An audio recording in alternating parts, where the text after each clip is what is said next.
काय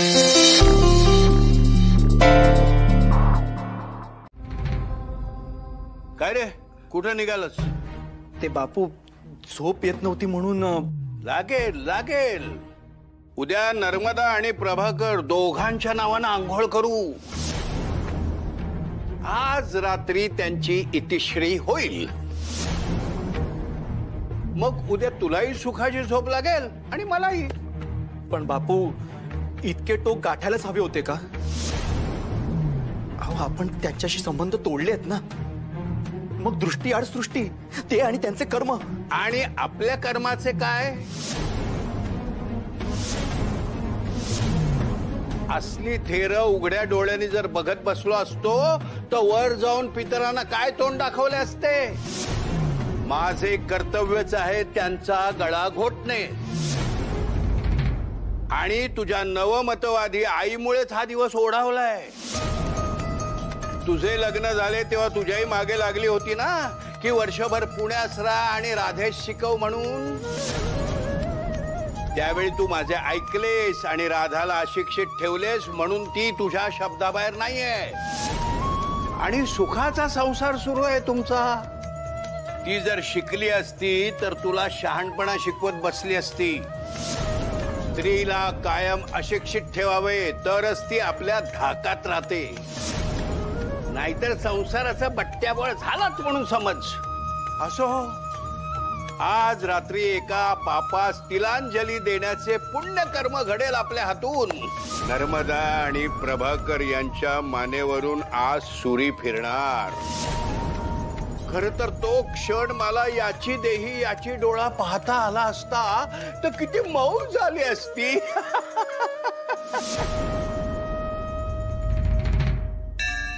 आई झोळाई, मला माहितीये मी तुझी आज विचारपूस करायला आले नाहीये म्हणून तू मला घंटानाद करून आशीर्वादही देणार नाहीयेस. माझी आजी, नर्मदा आत्ते, प्रभाकर दादा यांना सुखरूप ठेवलेस तेवढे पुरे. आणि त्या तिघांना लवकरात लवकर घरी परत येऊ दे.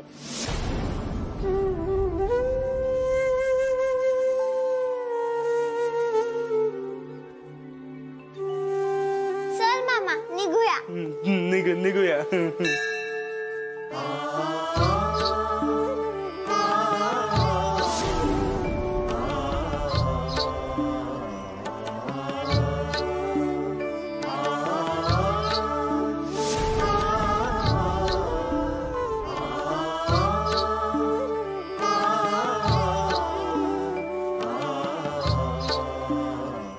सध्या सुलोचना वहिनी घरात नाहीत ना आणि मुलांना मधल्या वेळेत भुका लागतात. मग सारे कावेरी आजींवर पडते हो, म्हणून मुद्दाम दिले. असे होय, मग बरोबर आहे. गोदा काकूला बाळ होणार आहे ना, तर ती काही कामे करत नाही असे ऐकले होते मी काहीतरी त्या दिवशी. तू नको हो त्यात पडूस. काहीतरी बोलशील आणि विनाकारण भांडणे होतील. अगं पण मी विनाकारण कुठे बोलते? असे का वाटते सगळ्यांना? आज सुद्धा त्या घरी मी सगळ्यांना प्रश्न विचारला, अगदी त्र्यंबक आजोबांना सुद्धा, की बाळ कसे होते.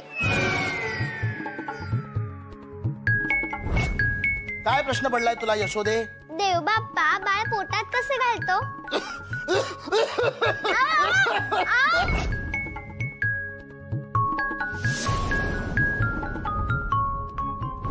विचार विचार, आजोबांकडे ना सगळ्या प्रश्नांची उत्तर आहेत. विचार. खरे? मग आजोबा मला एक सांगा, बाळ कसे होते?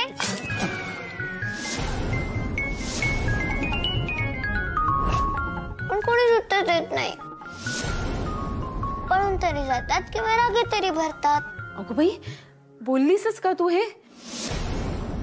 मागे इथे विचारत होतीस तर कोणी दाद देत नव्हते तुला, म्हणून तिकडे जाऊन विचारलेस. झाले आता कल्याण. काय बोलावे तुला भयो? त्र्यंबक आजोबांना जाऊन विचारलेस म्हणजे आता तेही माझा उद्धार करणार, हेही आणि बापूही. अगं पण उत्तर का देत नाही कोणी? आम्ही लहान होत, मग एखादी गोष्ट कळली नाही तर मोठ्यांनाच विचारणार. तुम्ही उत्तरे का देत नाही? भयो, तू अजून खूप लहान आहेस. प्रत्येक गोष्टीची एक योग्य वेळ असते. तुला सगळ्या प्रश्नांची उत्तरे मिळतील, पण घाई नाही हं करायची. आम्हालाही सगळ्या गोष्टी योग्य वेळीच समजल्या ना. मला सांग, आंबा पूर्ण पिकल्यावरच आपण खातो ना, तोपर्यंत धीर धरतो ना आपण. तसंच काही बाबतीतही धीर धरावा हो. मोठी झालीस की कळेल असे म्हटले ना की ऐकावे. अगो तू सुद्धा सांगतेस की सखूला काही काही बाबतीत. काय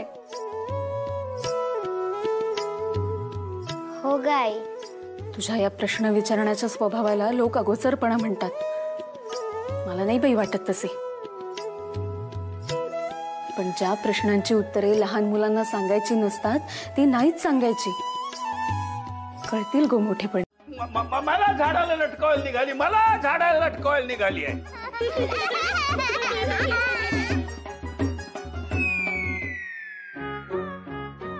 हे बोलू ताई, तू गोष्ट सांग ना. हो हो, त्या दिवशीची पुरणपोळीची गोष्ट सांग ना. अगो पुरणपोळीची नाही, पुराणातली गोष्ट. तेच ते.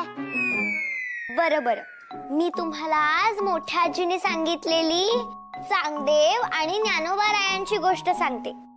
ए बोलू ताई, आपली मोठी आजी ही तिकडेच गेली आहे ना, आळंदीला. तिथे ज्ञानोबारायांची समाधी आहे ना. हो, मला आईने सांगितले. आणि दरवर्षी फडके काका, दामले काका जातात ना ज्ञानबा तुकाराम करत आषाढीला पंढरपूरला. तेच ते ना ज्ञानेश्वर महाराज. हो तेच. आज मी त्यांचीच गोष्ट सांगणार आहे तुम्हाला.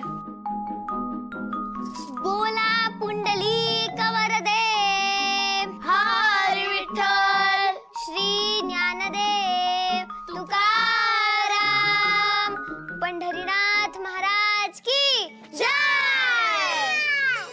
तर एक मोठे योगी होते, 1400 वर्ष वयाचे.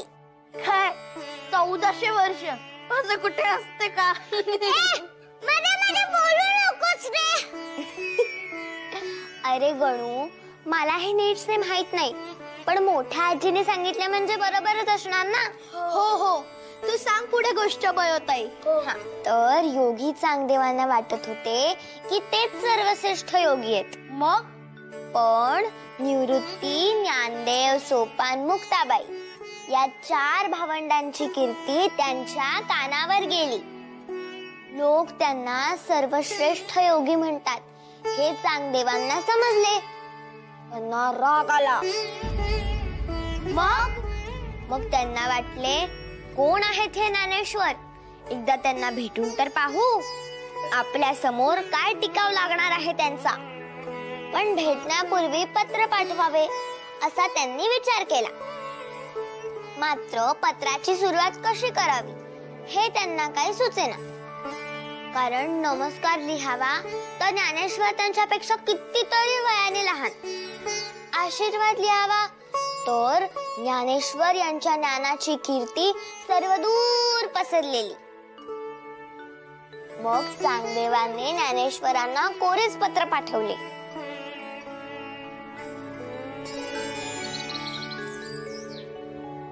दादा, तुम्ही?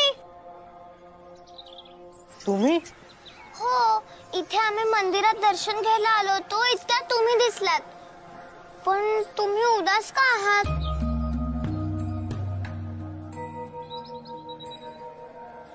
बोला ना. पोळ्याभोवती मनमाशा जशा घोंगावत असतात तसे विचार नाचतायत माझ्या मनात. माणसाने मनाचे ऐकावे असे तुम्ही म्हणता, पण मनाचे ऐकणाऱ्या प्रत्येकाच्याच वाटेला तुमच्यासारखे कौतुक येईल असे नाही. बऱ्याच जणांना कठोर शब्द आणि टीकाच ऐकावी लागते. अनेकदा मनातले विचार बोलण्याची चोरी असते. मग तसे वागणे तर दूरच. मी आमके केले तर घरचे काय म्हणतील, तमके केले तर बाहेरचे काय म्हणतील, अशा दडपणाखालीच जगायचे. त्यातून तुम्ही बाईच्या जन्माला आला असाल तर झालेच कल्याण. त्यांना काहीच स्वातंत्र्य नाही. पुरुषांचे तसे नाही. पराकण कसे हवा येईल तसे त्यांना हवे तसे उडतात. पुरुषही स्वतःला हवे तसे उडू देतात, त्यांना हवे तसे जगतात, पण बायकांना मात्र हजार अटी आणि बंधने. मला खूप उदास वाटते अशा विचारांनी. छे बाई, किती कठीण कठीण बोलताय, मला तर झोप यायला लागली. सखू, ते काहीतरी महत्वाचे बोलतायत ना, असे मध्ये मध्ये बोलायचे नाही. पण अहो, खरे सांगू, सखू म्हणते तर अगदी खरे आहे. तुम्ही खूप कठीण कठीण बोलताय आणि कठीण कठीण विचार करताय. पण तुम्हाला वाटते ना, तसे मला नाही वाटत की बाईचा जन्म वाईट आहे. बाईने बाईसारखे जगावे आणि पुरुषाने पुरुषासारखे. आता मला सांगा, मोगरा आणि आंबा हे जमिनीवर उगवतात का? अहो, या दोन्ही गोष्टी झाडावर उगवतात. बरोबर. आता मला सांगा, मोगऱ्याचे काम काय? सुगंध पसरवणे. आणि आंब्याचे? मधुर फळे देणे. झाले तर. देव बाप्पाने ज्याला त्याला ज्याचे त्याचे काम दिले आहे, त्यांनी तेच करावे. आता मला एक सांगा, आता आंब्याला वाटले मला सुगंधी मोगऱ्याचे फुले का नाही येत, आणि मोगऱ्याला वाटले मला रसाळ मोठे आंबे का नाही येत, तर काय म्हणायचे? तेव्हा आपल्याला इतके कळायला हवे की आपण आंबा आहोत की मोगरा. मग आपल्याला चूक नाही वाटत आणि वाईटही नाही वाटत. माझी मोठी आजी म्हणते की जो जन्म आपल्याला लाभलाय तो पुण्याचा समजून तो जगावा. गुंजळवर पाड्यात जीव द्यायचा होतास, वर तोंड करून मला तत्वज्ञान सांगतोस. रुपये मोजले होते ना मी तुला, मग चुपचाप काम करायचे होतेस. माफी करा, तर माझ्या आईच्या समोर मी हे पाप करणार नाही. माझा जीव देईन, तर त्यांना वाचवेन.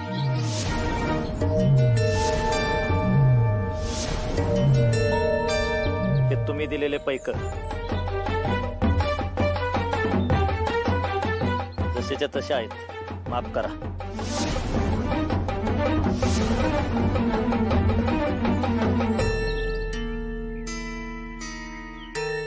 हा, तुम्ही मल्लो नाही तर दुसरा कोणी असा विचार करीत असाल तर काढून टाका डोकीतून. आणि हा, तुम्ही नर्मदाताई किंवा आई यांना मारायची सुपारी कोणाला बी दिलीत तर हा मल्लू आडवा जाईल आणि त्यांना वाचवल.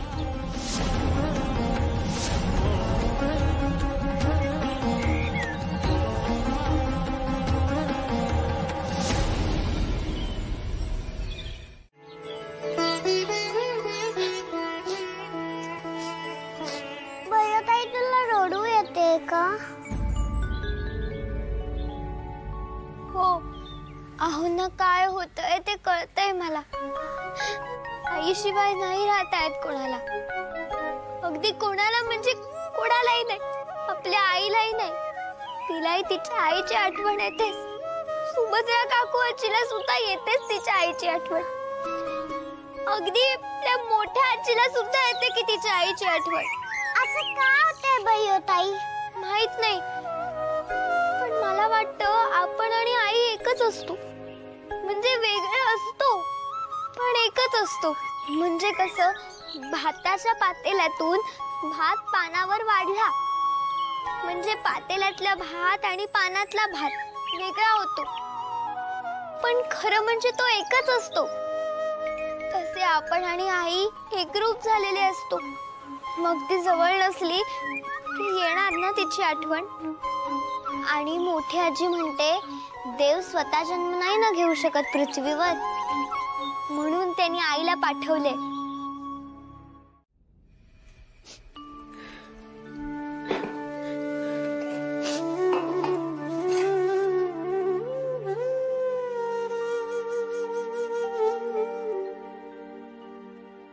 अगो राधे, रडणे पुरे कर आता.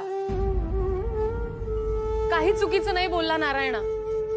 अगो, तू जर गेलीस तर घरातली कामे कोण करणार? आणि मलाही कालपासून जरा बरं वाटत नाहीये. तू जर गेलीस तर माझ्या एकटीवर नाही का पडणार सगळे?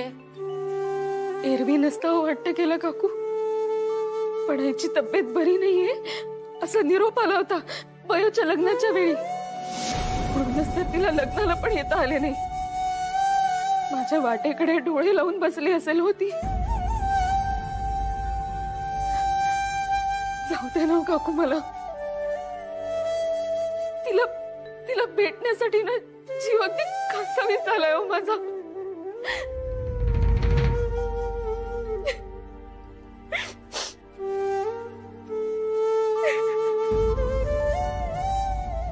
अगो मला सांग, तू गेलीस तर काम कोण करणार? नर्मदा असती तर जाऊ दिले असते हो, पण ती गेली आणि पाठोपाठ तिची आई सुद्धा गेली. आई आहे हो शेवटी ती, असेच असते आईचे. जाणारच ना ती. काकू जाऊ दे ना हो, मला फार आठवण येते हो. काही उपयोग नाही ग राधे, काही उपयोग नाही. अगं मी ठीक म्हणेन जा, म्हणून जाऊ देणार का तुला? महादेव, गणपत किंवा सखू आमच्यापैकी कोणी रात्रीचे रडायला लागले, मग तुम्ही आईला का उठवता? आमच्या अंगावर हात ठेवून तिला झोपायला का सांगता? कारण ती तुमची आई आहे. आईचा नुसता स्पर्श जरी झाला ना तरी मुलांची मनं अगदी शांत होतात. आई आणि मुलं एकमेकांपासून कधीही दूर राहू शकत नाहीत. मग माझी आई ही फक्त आमची आई, तुमची बायको आणि बापूची सून आहे का? ती तिच्या आईची मुलगी पण आहे. मग माझ्या आईला जर का तिच्या आईची आठवण आली, तिला कडकडून भेटावेसे वाटले, तर ते चूक आहे का? नाना, मी जर का मोरी कालवडीची तिच्या आईशी म्हणजे सगुणा गाईशी भेट घडवून देऊ शकते, तर माझ्या आईची मी तिच्या आईशी भेट घडवून देऊच शकते. मला तुमचा होकार नकोय, मला तुमचा आशीर्वाद हवाय.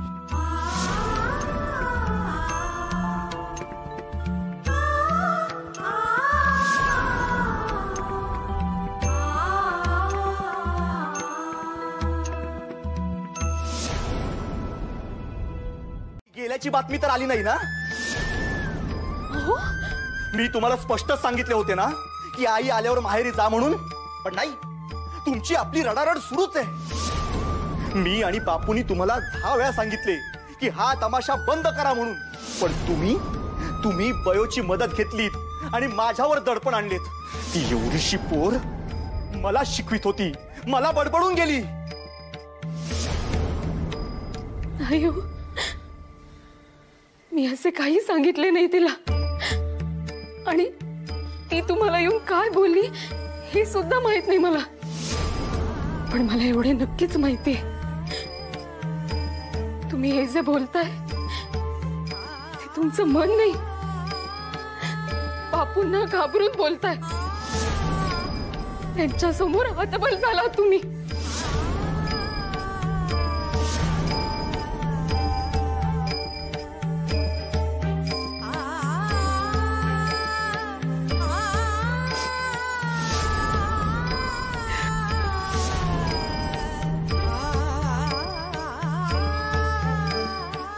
इतके हतबल की तुम्ही माझ्या आईच्या मरणाची गोष्ट केलीत.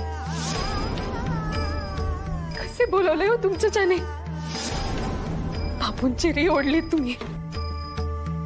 असे बोलायला नको होते तुम्ही, असे बोलायला नको होते.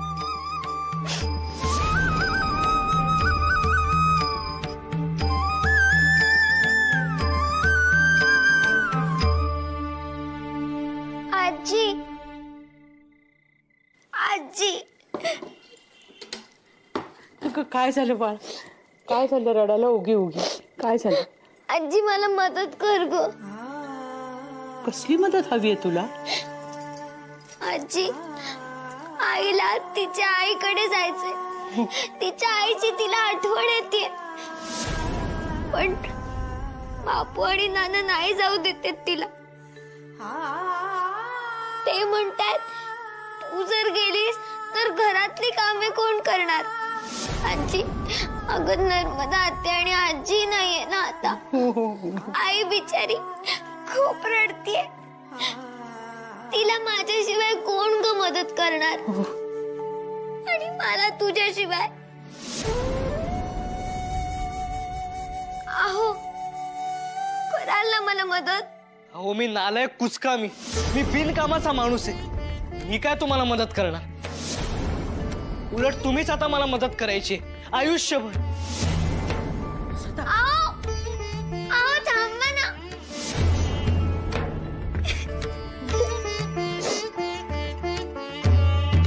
आओ असे का म्हणाले? वसुलीवरून आमचे हे आणि नारायण काहीतरी त्याला जिव्हारी लागेल असं बोलले. आओ विचार करत बसतील आणि मग त्यांनाच त्रास होईल. तू अगदी सदाला बरोबर ओळखलेस हो. एक काम करशील, जाऊन त्याला विचारशील, नाही तर अन्न पाणी सोडून दिल हो पोर. हो आलेच.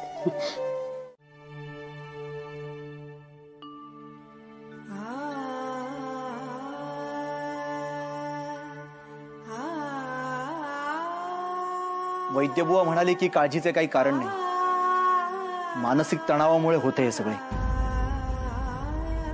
पण सगळे तर व्यवस्थित चालू आहे, मग मानसिक ताण कसला? मी त्यांना म्हटले तसले काही नाहीये.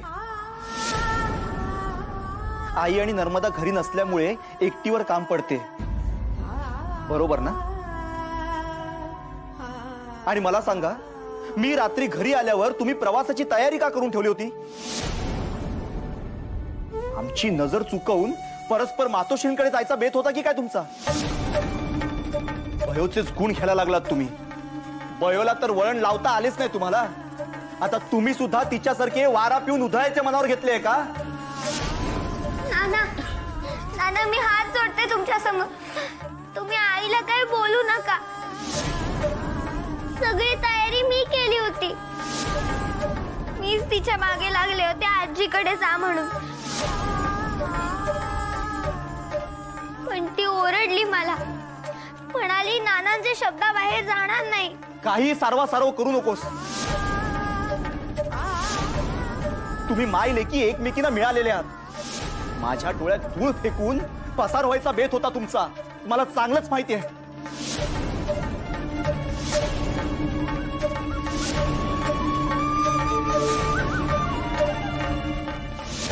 नाही हो नाना, तो माझाच बेत होता. मी आग्रह करत होते आईला, आई अगं जा, मी इथली कामे करीन. उगीच काही सारवासारव करू नकोस. आईला बरे नाहीये, तिला काही बोलू नका असे ही आगाऊ सकू मला सांगत होती. बयो स्वतःही बिघडलीच आहे आणि आता सकूलाही बिघडवते. ही सगळी रुक्मिणी वहिनींची कृपा आहे. जाताना यांच्या डोक्यावर हात ठेवून गेलेत. ताळ तंत्र सोडले यांनी. सखूही तोंड वर करून बोलायला लागले म्हणजे डोक्यावरून पाणीच गेले. तुम्ही काळजीच करू नका बापू, मी ते होऊच देणार नाही. चांगली वठणीवर आणतो हिला.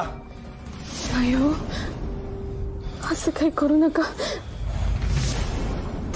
मुलींना काही बोलू नका. त्यांनी जे काही केले ते मायेपोटी केले हो सारे. कोणाचाही अपमान करण्याचा हेतू नव्हता हो त्यांचा. त्यांच्या वतीने मी क्षमा मागते तुमची. बयो सखू, मी चला बघू आत. हेच तुम्ही प्रत्येक वेळी हेच करता. तुम्ही यांना पाठीशी घालता. अयो पुन्हा असे नाही होणार. मी पाया पडते. मुलींना रागवू नका. पुन्हा असे नाही होणार. बयो सगू चला.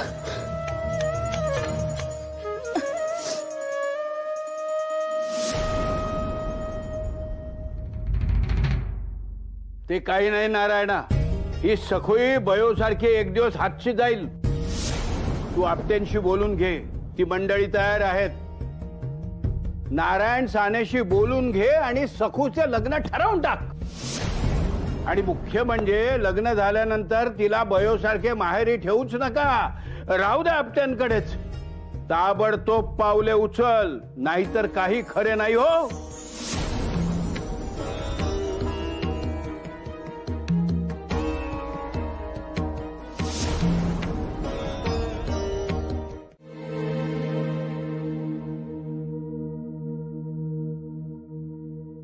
जळले माझ्याच गळ्यात येऊन पडते नेहमी सगळे. त्या नर्मदेने तोंड काळे केले आणि पाठोपाठ आमच्या तत्वज्ञानी रुक्मिणी वहिनी आनंदीला निघून गेले. राधाही आडवी झाली. सगळी कामं नेहमी मीच करायची एकटीने. काकू आजी, आईसाठी पेज करायचे, तिला बरे वाटत नाहीये ना. तर महाराणींच्या दासा इथे हात जोडूनच बसल्यात. तुला येते ना पेज करता, मग कर की. आलीस सांगायला मोठी.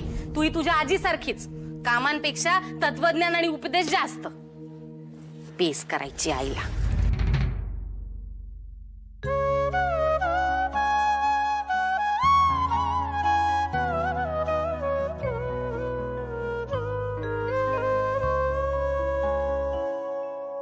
श्याम शब्द भासेरिता तिच्या वाचुनी, आई शब्द जोडताच अर्थ ये मनी. माया तिची ओथंबली दिसे डोळ्यात, ममतेचा दीप आई तेवे उंबऱ्यात. आई हाक भाळाची, अहो यशोदा, आई सावली मनाची. उगावतो सूर्य रोज तिला पाहुनी. नाही नाना, आई बाबतीत नाही. ते आप्पा आणि त्र्यंबक आजोबांचा निरोप होता. निरोप? माझ्यासाठी? नाही, म्हणजे माझ्यासाठी. ते वसुलीचे पैसे घ्यायला शेजारच्या गावात जायचे मल्हार पाटीलांकडे. बैलगाडीतून जायचे. सोबत आहो पण आहेत आणि महादू नोकर पण आहेत. आहो आले होते बैलगाडी घेऊन. त्यांना मी झोळाई देवीच्या मंदिरापाशी थांबायला सांगितले. ठीक आहे, आता तुझ्या सासऱ्याने सांगितलंय म्हटल्यावर तुला ऐकावेच लागेल. पण बयो, तू खोटे बोलत नाहीयेस ना? काही लबाडी तर करत नाहीयेस ना? हे निमित्त करून तिसरीकडे तर जाणार नाहीस ना? नाही नाना, मी खरे सांगते. ठीक आहे, तसेही मी नारायण सानेंना भेटणारच आहे, तेव्हा खरे खोटे मला कळेलच.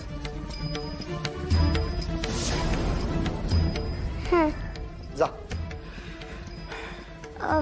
नाना, आता काय? एक काम होते.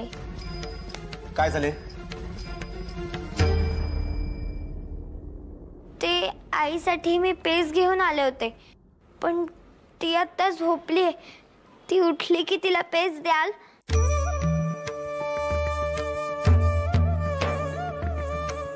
देईन.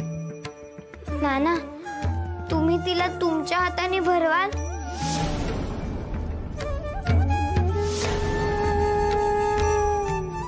भरवेन.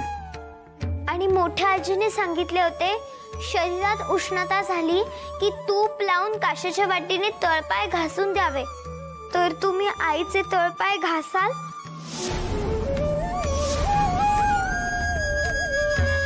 नाही, ते मी करणार नाही. आणि जा तू आता. जा म्हटले ना. नानांना बरे नसले की आई त्यांचे तळपाय काशाच्या वाटीने नेहमी घासून देते. मग आज नाना आईचे तळपाय का नाही घासत? का? त्याचा काय संबंध? तेच तर, जमीन आपल्या लोकांची, कष्णारही आपलीच लोक, पण उत्पन्नाचा वाटा त्यांना द्यायचा. का? तर राज्य चालवतायत म्हणे. घोर अन्याय आहे.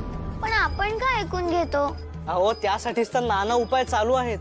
क्रांतिकारकांचा एक मार्ग, समाज सुधारकांचा एक मार्ग. जहाल मवाळ असे विचार, साऱ्यांचा उद्देश एकच की गोरे सरकार उलथवणे. मलाही त्यासाठीच पुण्याला जायचे होते, लग्न बिग्न न करता.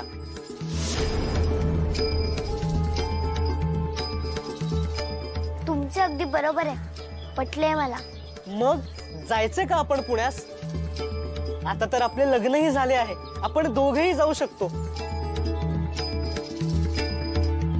पण मला काय वाटते, आपण आता नको त्याचा विचार करूया. आपण थोडे मोठे झाले की जाऊया. म्हणजे जरा ठरवावे लागेल ना सगळेच. याबद्दल आपण नंतर विचार करू. पण तोपर्यंत आजोबा आणि आप्पांनी जे काम सांगितलंय ते पूर्ण करू. बरोबर आहे. दुसऱ्यांदा आंघोळ करावी लागली. काय अवतार करून घेतला होता स्वतःचा? पुन्हा स्वयंपाकघरात पाय ठेवाल तर याद राखा. हो, पुरुषासारखे पुरुष तुम्ही स्वयंपाक कसला करता? शोभते का हे? हळू हळू हळू डोक्याची चालती काढशील आता माझ्या. काकूवरचा राग माझ्यावर काढायचा नाही. हो पण मी काय म्हणते अगं सगळी शोभा झाली आपली. ते वैद्यबुवा काकूला मंदिरात भेटले होते. काकूच्या पायावर डोकं ठेवून सगळ्या खरं खरं सांगून टाकलं त्यांनी. अगो बाई, होय का? मग ती काकूला म्हटलं चुकलं आमचं, ताबडतोब गोदे स्वयंपाक घरात पाठवतो. तशी म्हणाली मला नकोच आहे ती महामळ. काय काय म्हणाल्या? काय महाराणी नकोय, तू काम कर असे म्हणाली.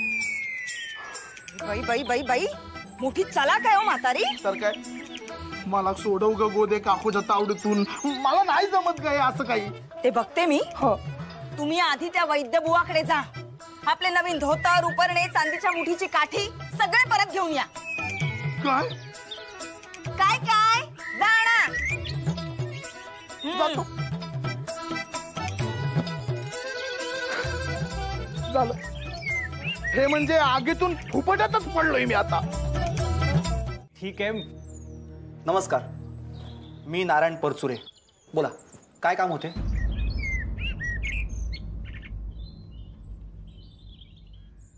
मी विनायक जोशी, खेडहून एक निरोप घेऊन आलोय.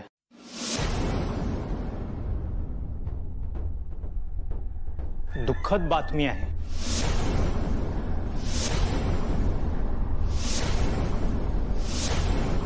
तुमच्या सासूबाई रखमाबाई कुलकर्णी यांचे मागच्या आठवड्यात निधन झाले.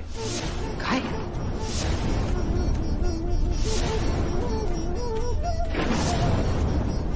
राधाताईंच्या आठवणीत फार तळमळत होत्या.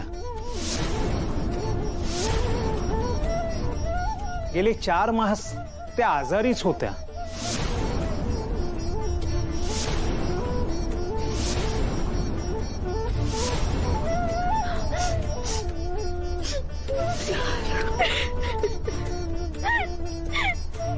तीन मासापूर्वी राधाताईंचे वडील म्हणजेच गोपाळराव कुलकर्णी यांचेही निधन झाले. काय?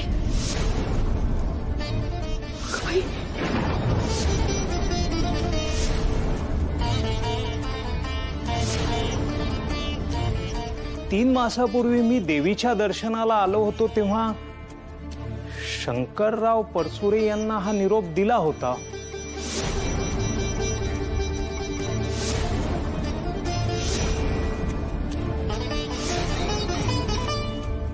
आठवतंय का तुम्हाला?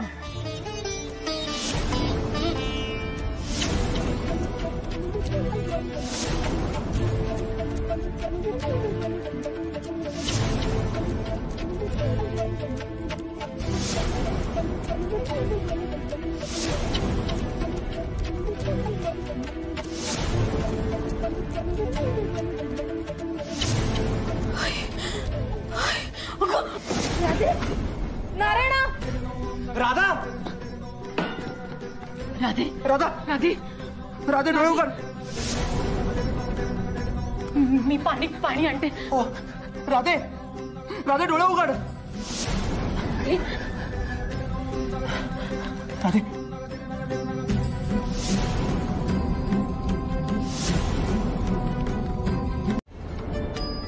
एक लक्षात घ्या, दृष्टी आड सृष्टी, कळले नाही तर सुतक लागत नाही.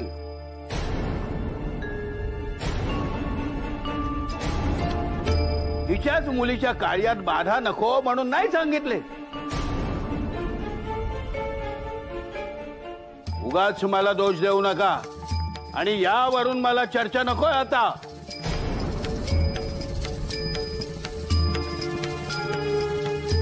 राधे, राधे उठ न ग.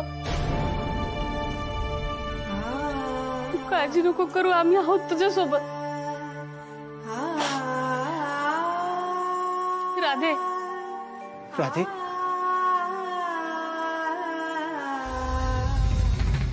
छे अये अरे कुठं गेला हा? मेथीची भाजी चिरायची होती, भाजी करायची होती. आला, ए ये इकडे ये, ये ये पहिले. अजिबात येऊ नका, मी काय ते बघते. ही काही बघत नाही, तू ये इकडं. अजिबात येऊ नका. मऊ लागलं म्हणून कोपराने खणायचं. कोण? तू आणि तुझा नवरा मऊ? तुम्ही दोघंही दगडात दगड. दुसऱ्याच्या डोक्यात पडलात ना तर टाळकी फोडाल. मऊ वगैरे काही नाही. हा, तुमच्या सारख्यांना आमच्या सारखेच हवे, नाहीतर निभाव नाही लागायचा आमचा. विश्रांती तर मिळायचीच नाही आम्हाला. नाही नाही, बरोबर आहे, बरोबर आहे. पण विश्रांती मिळवण्याकरता तू ही जी थापेबाजी करतेस ना, त्यामुळे काय होईल माहितीये का? एक दिवशी खरंच दुखलं ना तर कुणी येणार नाही मदतीला. लांडगा आला हो आला अशी गत होईल, लक्षात ठेवा. आजी, अहो काय झालं? काय झालं रडायला? उगी उगी उगी उगी उगी, रडू नका, रडू नका. आईला ताप आलाय. आई बेशुद्ध पडलीये. कारण आमची आजी देवाघरी गेली.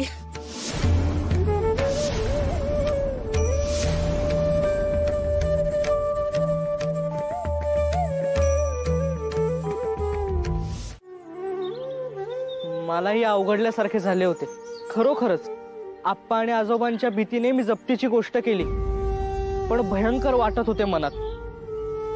दया येत होती, पण मी कायम नालायकच सिद्ध झालोय म्हणून घाबरून आवेश एकवटून मी पाटील काकांना सांगत होतो की शेतसारा द्यावाच लागेल.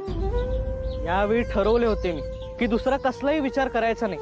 शेतसारा हवा म्हणजे हवाच, त्यावरच लक्ष केंद्रित करायचे. आणि उसने अवसान आणून का होईना पण मी ते केले. पण नंतर तुम्हीच येऊन म्हणालात की शेतसारा नको, तेव्हा एकदम हलके वाटले मला. का असे विचारले सुद्धा नाही मी. पडत्या फळाची आज्ञा घेत तुमच्या पाठोपाठ आलो. पण तुम्ही बोलत का नाही आहात? डोळे का पुसताय? काही झाले का? तुम्ही शेतसारा नको असे ठामपणे सांगितले, परंतु असा निर्णय तुम्ही का घेतलात हे आप्पांना आणि आजोबांना सांगू शकाल ना तुम्ही? तुम्ही असल्यामुळे ते आता मला रागवणार नाहीत. पण तुम्ही बोला ना, काय झाले आत? शेतसारा नको असे का म्हणालात? त्या राधाला म्हणावं आता आईच्या मरणाचं कौतुक पुरे. येणारा काय कोणी अमरपट्टा घेऊन येत नाही. जन्माला येणारा माणूस एक ना एक दिवस जाणार.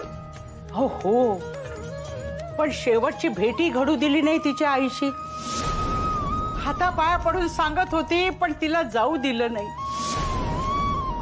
आणि वडील गेल्याचं बापूंनी दडवून ठेवलं. काय म्हणायचं याला?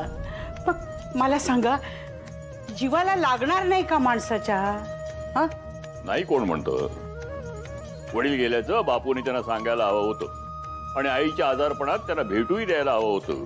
मान्य आहे, पण आता त्याचे भांडवल नको. भांडवल? हो काय बोलताय तुम्ही? नाहीतर काय. ओ बाई एकदा लग्न करून सासरी आली की बाहेरचे पाच तिनं तोडायलाच हवे. ती राधा अशी अंथरूण धरून बसली, घरातली कामे कोण करणार? घर चालायचं कसं? आता घरातल्या बायका अशा वागायला लागल्यानंतर पुरुषांनी काय घरी सांभाळायची? जा म्हणाले शेतावर कामे करावायस, या बाहेरचे उद्योग सांभाळा, तर तेही नाही.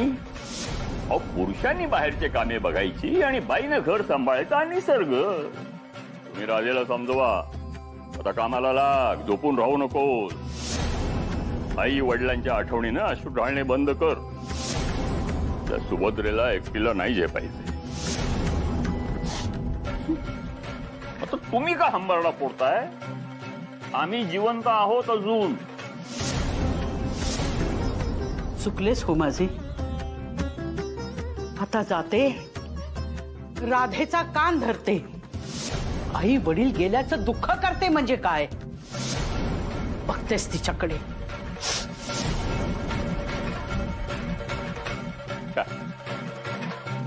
बायका म्हणजे डोक्याला ताप आहे नुसता.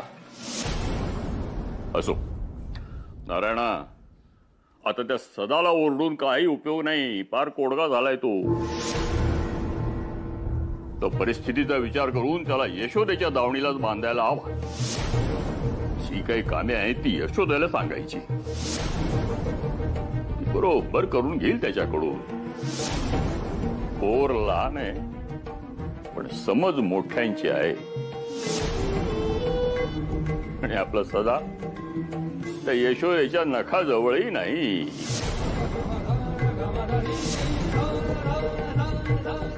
एकीकडे म्हणायचे बायका म्हणजे डोक्याला ताप आणि दुसरीकडे एका बाईचीच मदत घ्यायची.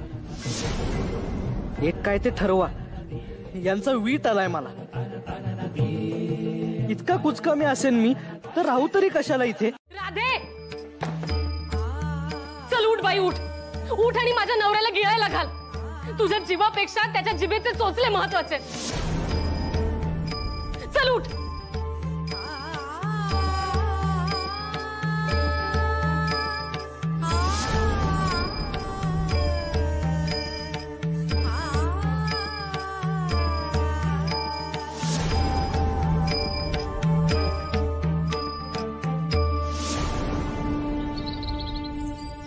काय रे, असे म्हाताऱ्या माणसांसारखे का बसलात? एरवी तर एवढी मस्ती करता, मग आज काय झाले? भयो, सखू, गणपत, महादेव, अरे अरे तुमच्याशी बोलतोय. थांबा.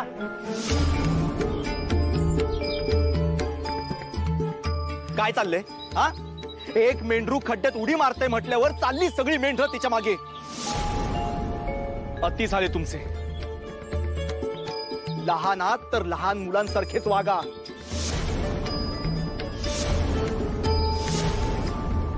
हे असे डोळे मला दाखवायचे नाही, आधीच सांगून ठेवतोय, नाहीतर मार बसेल एकेकाला. थांबा. तुम्हाला ऐकू येत नाहीये का मी काय म्हणतोय ते? किती हा उद्धटपणा.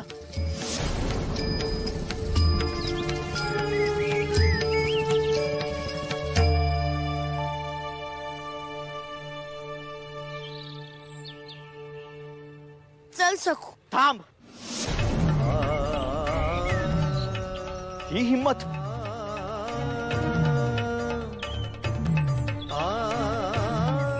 आता दाखवतोस तुला. चल.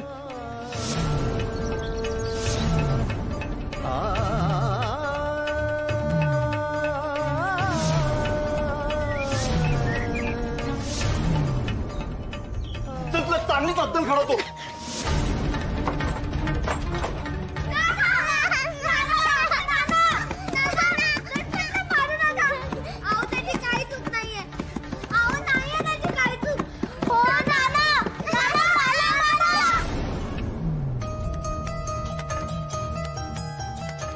हा असा हिशोब आहे सगळा.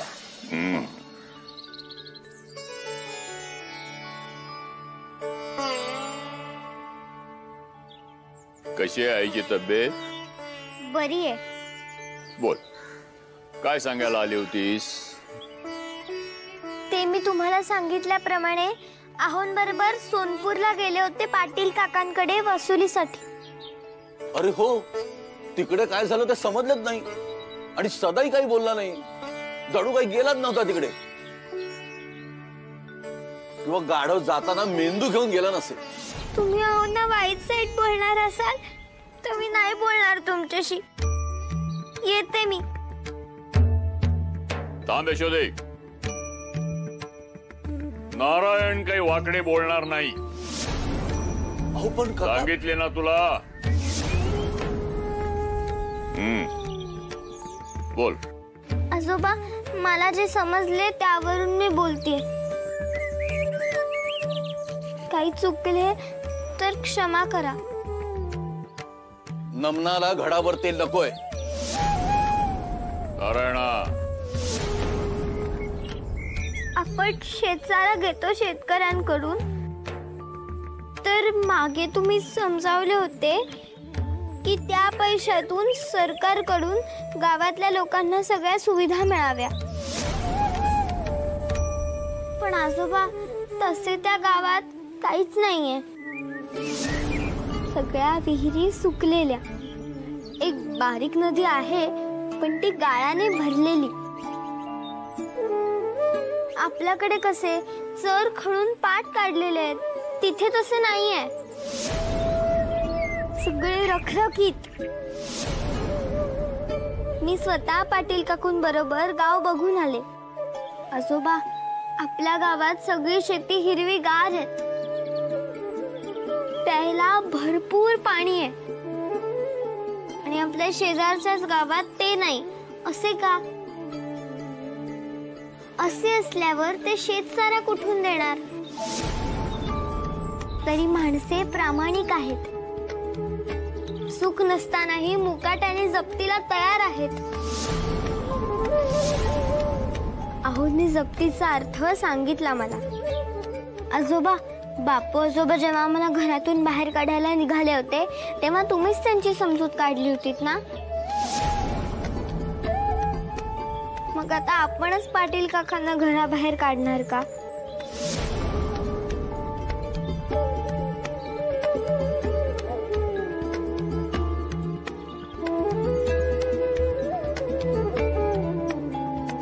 हो, बरे झाले हो.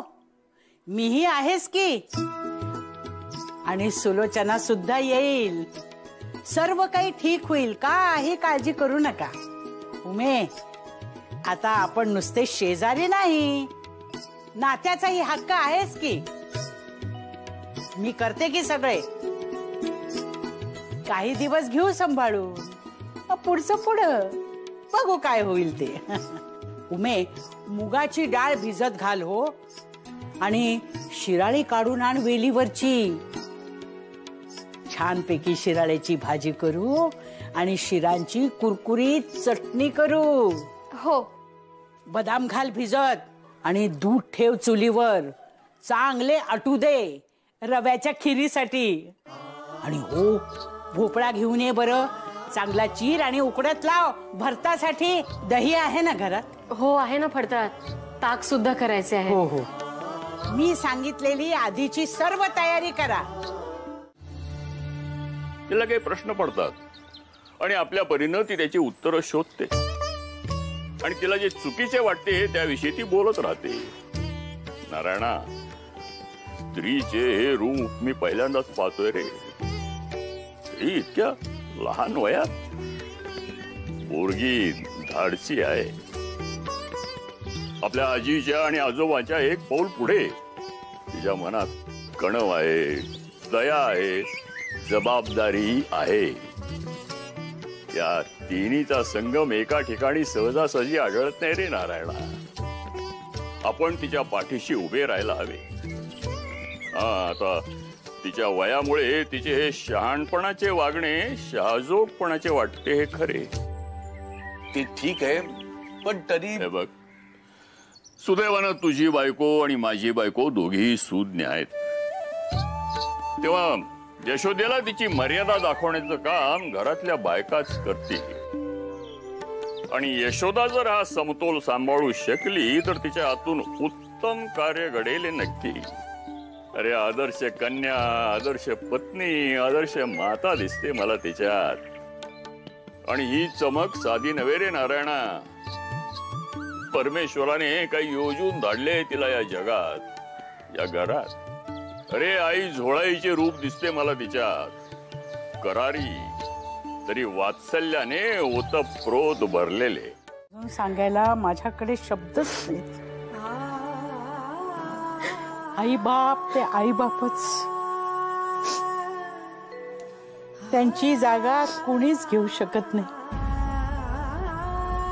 त्यांच्या सावलीविना आपण उघड्या पडतो.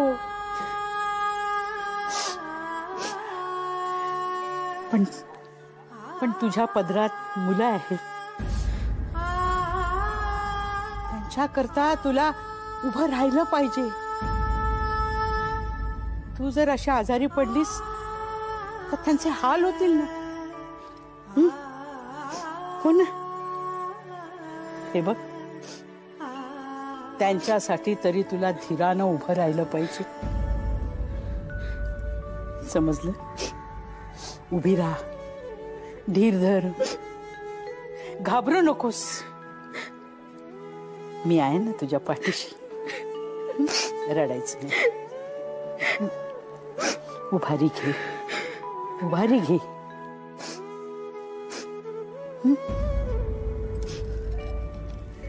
बघ बघ. हो ना. हा, आता कढई ठेव चुलीवर. हा, जरा तापू दे. हा, आता तेल टाक. हा, घाई नको, घाई नको. चांगलं कडक होऊ दे तेल. हा, बरं का मे, तुझ्या आईला मी शिराळ्याची चटणी कशी करायची ती शिकवते. हा, नीट बघून ठेवा. पुढे तुम्हाला सर्व हेच करायचंय. आता सुके खोबरे टाक आणि परतून घे चांगले. हा, चांगले परतून घे, काळसर असे. हा, आता तीळ टाक आणि ते चांगले भाजून घे. हो, कच्चे राहता कामा नये, नाहीतर चव लागत नाही. त्याच्यावर चिरलेल्या मिरच्या आणि भरपूर कोथिंबीर टाक. आता जरा परत व्यवस्थित परतून घे चांगलं. आता त्या शिराळ्याच्या शिरा आहेत ना सगळ्या, त्या चांगल्या कुरकुरीत होईपर्यंत परतून घे.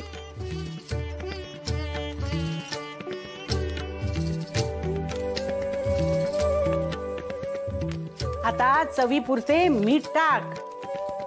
थोडेसे चाखून बघ हो नीट झाले आहे का नाही. आणि आता झाकून ठेव आणि थोड्या वेळानं उतरवून ठेव. चला, झाला सर्व स्वयंपाक. अगदी चारी ठाव. बापू भाऊजींचे डोके आता जरा शांत होईल. अगदी तसेच हो. तुमच्या तोंडात खीर पुरी. हो बाई, म्हणजे जेवायला नको. एक विचारू? विचार की. माझ्या आईची आई वडील देवा घरी गेले. आई अजून सावरली नाहीये, रडते. बरे नाहीये तिला, उठताही येत नाहीये. मला असे विचारायचे आहे की बापू आजोबांच्या बाबतीत असे काही झाले असते तर बायकांनी असं स्वयंपाक केला असता का?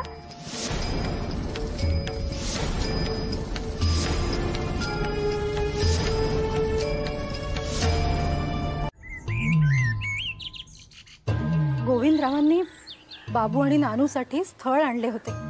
2 सख्ख्या बहिणींचे. अगदी साजेसे होते.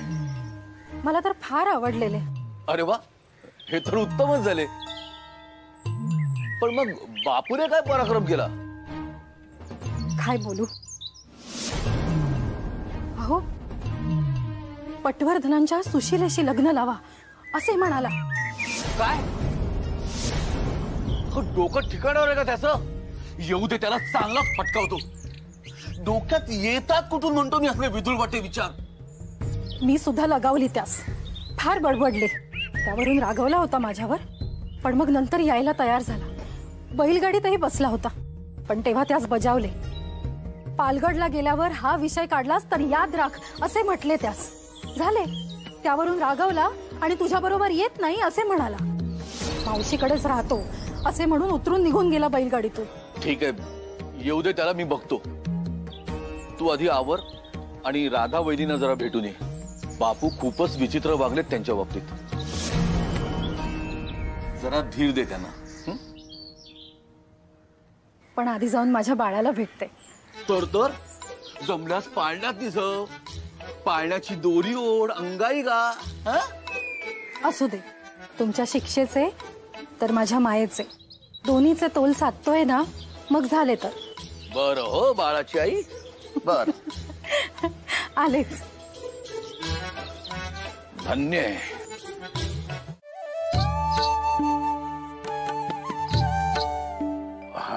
वा, आज किती वर्षाने असे जेवतोय असं वाटतंय. तृप्त झाली रसना. अरे साधी शिराळ्याची भाजी मूग डाळीत बुडली की कशी चविष्ट लागते.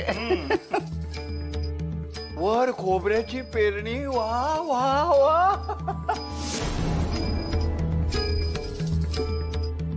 आणि शिराळ्यांच्या शिरांची चटणी अशी खमंग झाली की काही विचारू नका. आणि चुरचुरीत पण.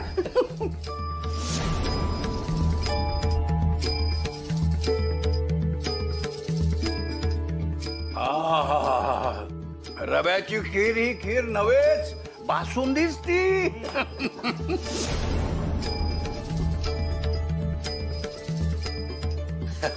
स्वयंपाक करावा तो राधेनेच. तुमचे रांधणे म्हणजे म्हशीसाठी मेजवानी.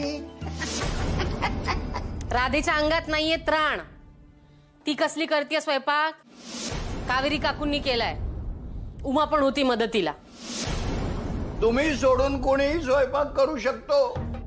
तुमच्या हृदयातच चव नाही तर हातच कुठून येणार.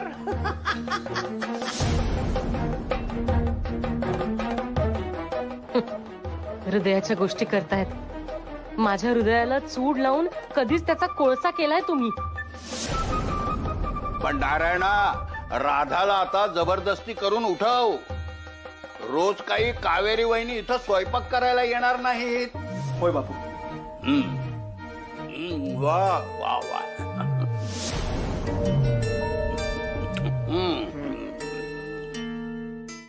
अडचणींची ही माळ काही संपतच नाहीये.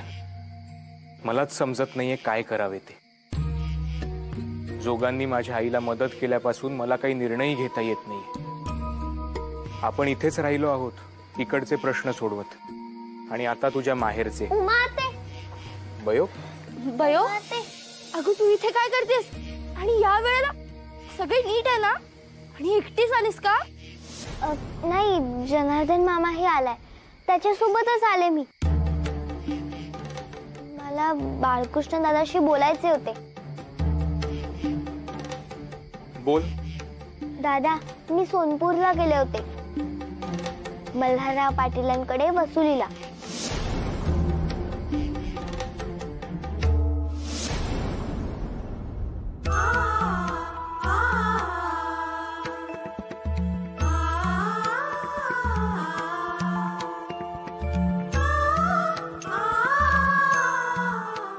अहो अहो, उठा उठा, चला स्वयंपाकघरात चला. उठा. हळू. अहो बापू रागवलेत, जेवणार नाही म्हणतायत. आजचा स्वयंपाक कावेरी काकूने केला, पण आता तुम्हाला करावेच लागेल. उठसूट त्यांना नाही बोलवता येणार. चला स्वयंपाकघरात चला. अहो पण नाना, आईला बरे वाटत नाहीये, मग ती उठेल कशी? अगो पण आई. महादेवा, तुला सुद्धा गणपत सारखा मार हवाय का? बयोनी माझी माफी मागितली म्हणून तुम्हाला सूट दिली, पण अति करू नका. चल मला मदत कर.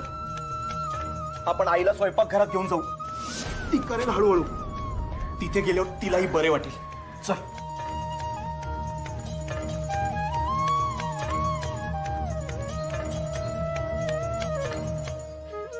सावकाश सावकाश.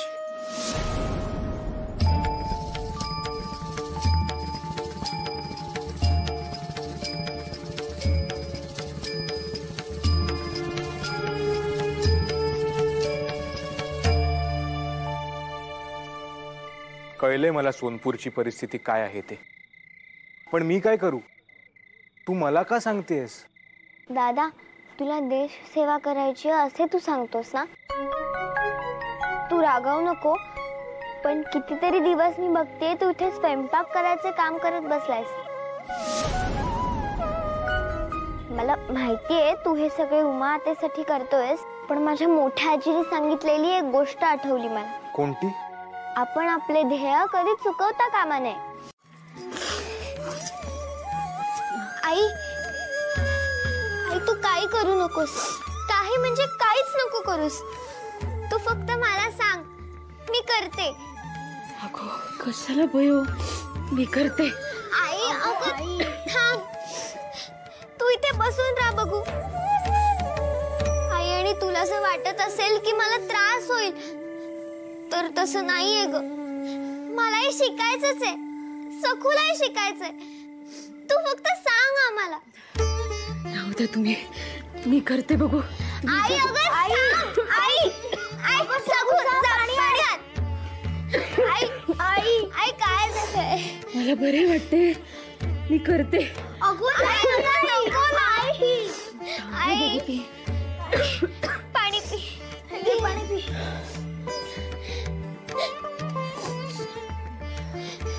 आई हे घे, मधाचं चाटण घे, म्हणजे तुझा खोकला बरा होईल.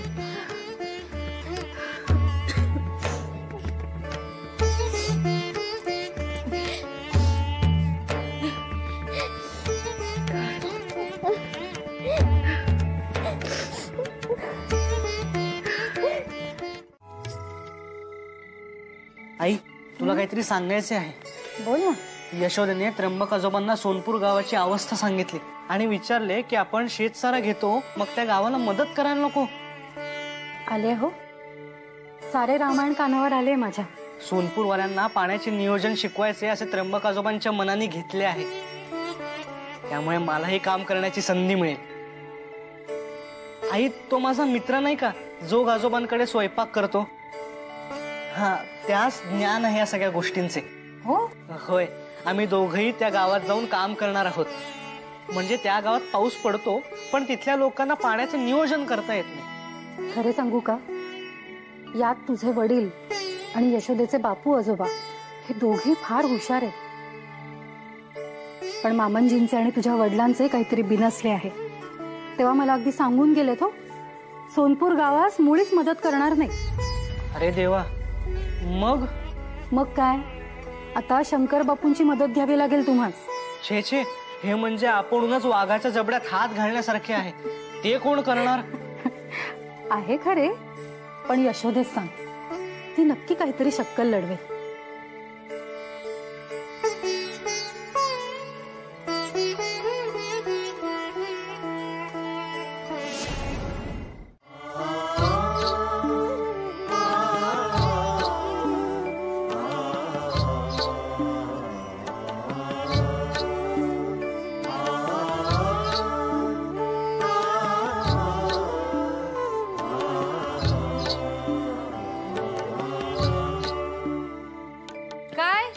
काय म्हणतो स्वयंपाक?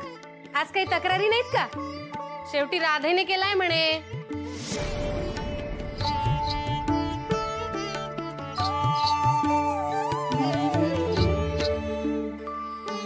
बरे झाले ना सगळे?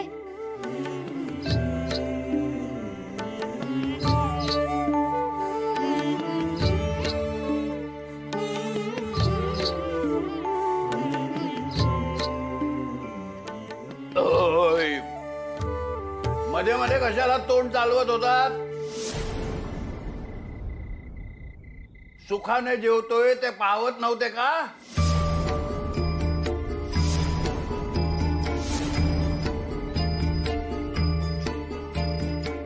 स्वतःचे सुख तेवढे बघा. आज राधाच्या हाताला जरा जास्तच चव आली होती. काय नारायणा? हो. एवढा उत्तम स्वयंपाक मी बऱ्याच वर्षांनी चाखला.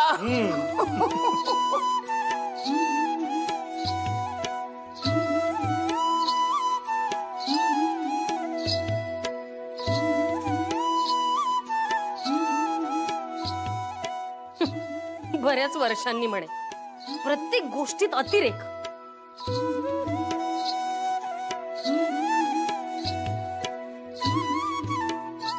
नाही हो, ह्यात माझे काही श्रेय नाही. सगळा स्वयंपाक भयोने केलाय. तिने केले हो सारे.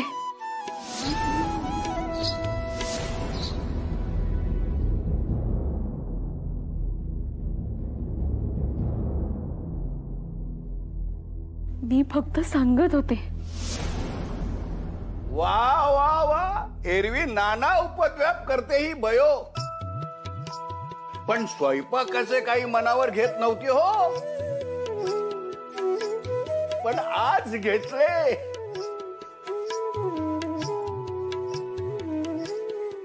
मुलींना उत्तम रांधता यायला हवे. जमले तुला बयो, जमले हो. बोल, काय बक्षीस देऊ?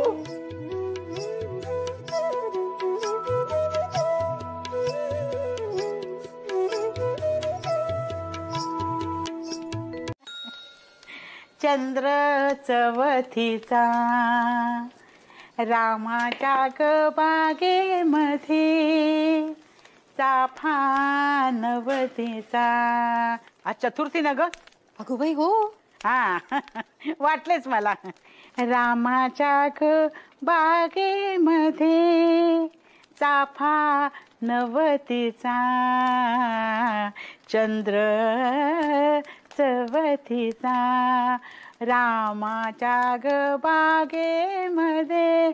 नीट नीट ढवळ, नीट ढवळते. हा, उकळी आली पाहिजे.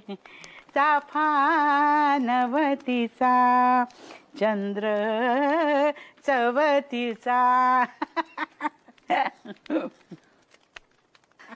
सासूबाई, यशोदेचे बरी कौतुकच म्हणायला हवे हो. हो. नाही म्हणजे बिचाऱ्या राधा वहिनी त्यांना जमेल तसे हळूहळू सांगत होत्या, पण ह्या पोरीनं सारे समजून घेत स्वयंपाक करून दाखवला ना. आणि हे त्या तापट बापूलाही आवडले, हे विशेष. हो तर मेल्याने सुभद्रेने रांधलेले सर्व काही आंबोड म्हणून गाईला दिले. नाही, आपल्याकडे सुद्धा जमदग्नीचा संचार होतो हो अधून मधून, पण तिकडच्या दुर्वासाच्या मानानं हा अवतार अंमळ मधुरच बनायचा. हो, हळू बोला, ऐकले तर काही खैर नाही हो तुमची. ऐकू दे, मी काही घाबरत नाही कुणाला. ती यशोदा एवढीशी पोरगी, ती कुणाला घाबरत नाही. आणि आपण एवढ्या सुपा एवढ्या सगळ्यांना घाबरतो. लहानांकडनं शिकावे हो काही. हा, हे बरी खरे हो. हा, काल सुद्धा डगमगली नाही पोर. प्रतिकूल परिस्थिती माणसाला बळकट करते, सक्षम करते, याचे उत्तम उदाहरणच घालून दिले पोरीने. रडत नाही बसली मुळू मुळू. अगदी बरोबर आहे हो. आई ग,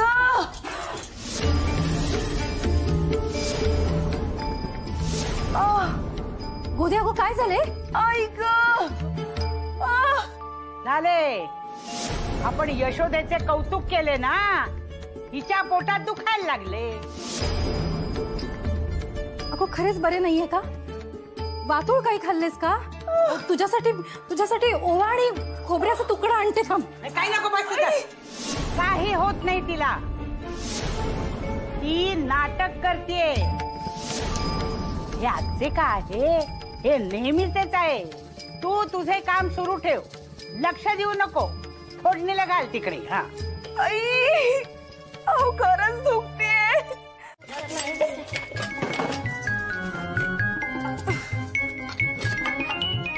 साबुदाणा मिळाला, साबुदाणा मिळाला,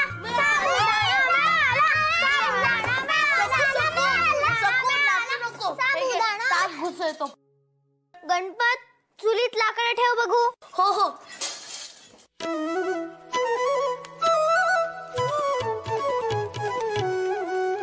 सानी सारे रे ग सानी सारे रे ग सानी सा ग रे म ग रे सानी सा. सानी सारे रे ग सानी सारे रे ग सानी सा ग रे म ग रे सानी सा. सखू हे घे पाणी टाक थोडस.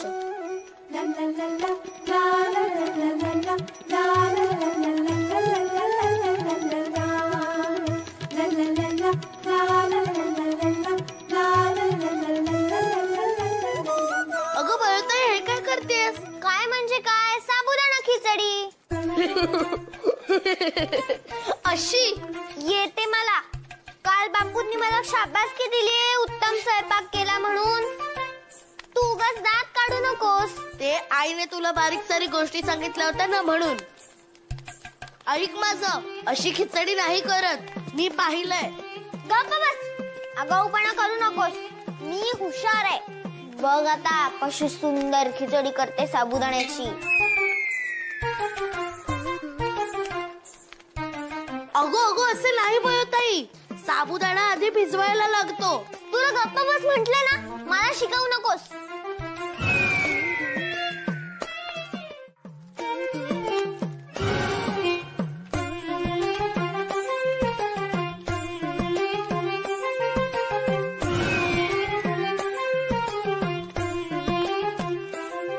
अगं असे नाही, गुळ नसतो खिचडीत. आणि किती मीठ घातलेस? तुला गप्प बस सांगितलं ना, मला सगळं माहितीये.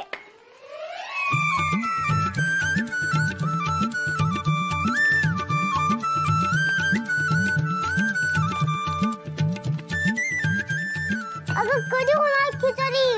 माझं ताक घुसळून झालं. मला खिचडी पाहिजे, खिचडी. हो हा बाळा, तुला देते हा खिचडी. हे बघ झालीच.